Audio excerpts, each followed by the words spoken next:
పౌలు భక్తుడు రాస్తున్నాడు, అవకాశం ఉన్నంత వరకు నిన్ను చల్లార్చే వాళ్ళే ఉంటారు. అవకాశం ఉన్నంత వరకు నీ భక్తిలో నుంచి నిన్ను పడద్రోసే వాళ్ళే ఉంటారు.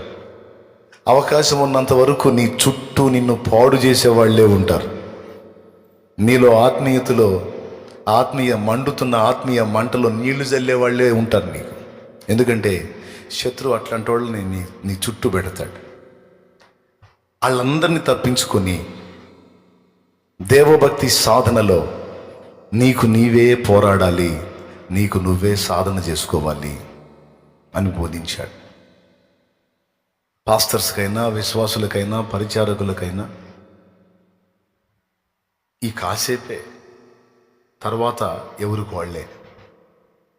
ఇక మనకు బోధించేవాడు ఒకడు ఉన్నాడు. ఆయన మనలోనే ఉన్నాడు, మనతోనే ఉన్నాడు. ఆయన పరిశుద్ధాత్మ దేవుడు.